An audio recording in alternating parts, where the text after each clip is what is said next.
Hi, this is Sarah with Houseplants Boise. Today we're going to talk about begonias. They're my favorite plant. They have such a cool ability to be propagated not just from stem cuttings but also leaf cuttings. And the reason why that is because they have meristematic cells that can determine whether they're going to produce new roots or a new shoot. And since they have that ability, all veins within the leaves will be able to determine whether they want to root or shoot. The reason why begonias came to mind was because I was looking at my propagation station and noticed this guy. Look at that. So I took a leaf, and from that leaf cutting, I put it in a jar of water, this water, and the roots came down here, but at the top of the leaf, it decided it wanted to create a new begonia.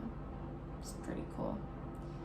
That is absolutely amazing. So what I'm going to do is get a pot and then put this entire stem, this leaf stem, in the soil up to about right here. I'll go ahead and I'll leave this leaf on just so that it can continue photosynthesizing.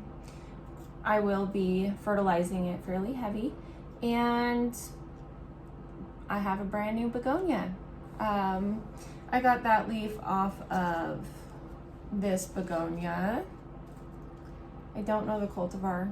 I just bought it because it was pretty and I haven't had time to research it, but it is definitely gorgeous. This is a fibrous begonia. So there's 3 different types of begonia: fibrous, cane, and then like a rose begonia, which has more of a tuberous, so it's tuberous begonia, and those need a period of resting so that they can recharge their tubers and be able to create more energy and leaf out. So you'll see those a lot in summer annual arrangements.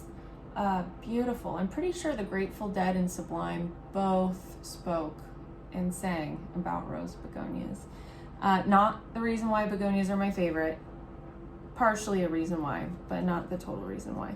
So I want to show you guys this one. Look at this begonia. It is absolutely beautiful.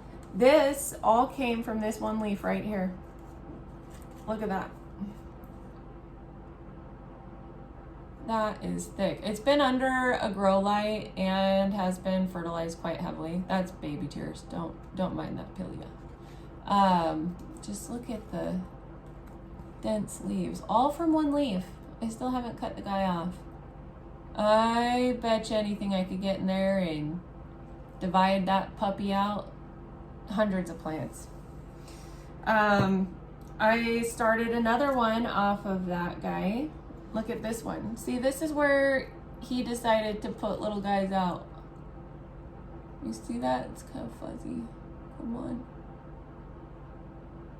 Focus. You can see it. It's right there. So when they fall off, they literally have a little root.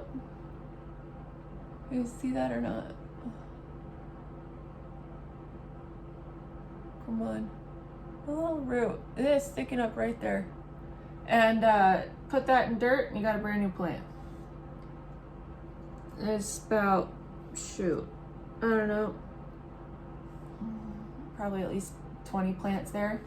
This is a griffin I did the same thing with. The one that I showed you about this small, that's what this guy was. It took a couple months for him to get that big, but this one was about, well, it was about the size of this. That's how big that one was. That's a couple months worth. So those are fibrous begonias. And then another example of a fibrous begonia, kind of like a lily pad one, is this top hat, white top hat begonia.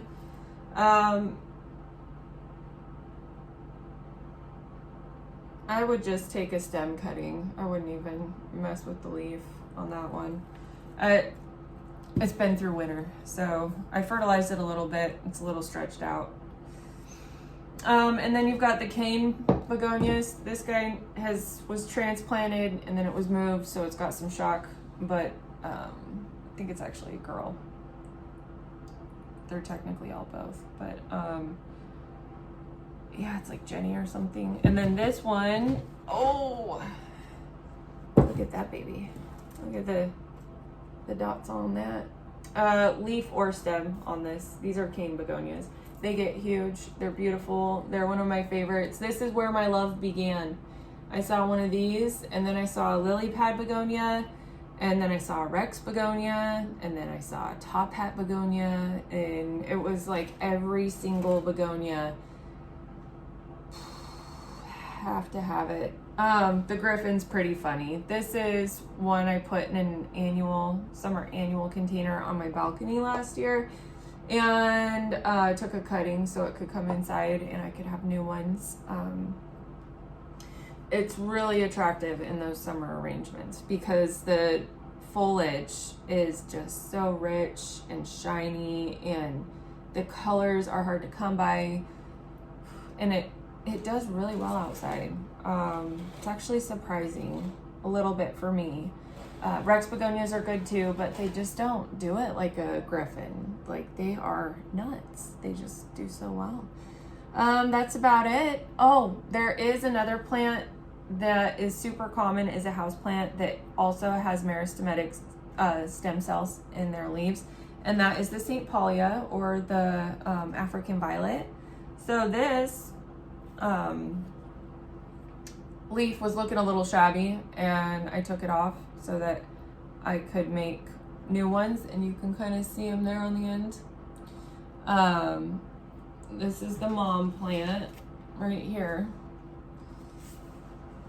getting nice and tight in there. Hasn't pushed out any flowers. I don't have it. That's not its goal right now, so I haven't been fertilizing it with anything that would make it shoot flowers out, but focusing on the growth, the green growth right now. Houseplants Boise, Facebook, Instagram, YouTube. Subscribe, share, like, and it's been great touching base with you guys again. I hope all is well, and happy first day of spring.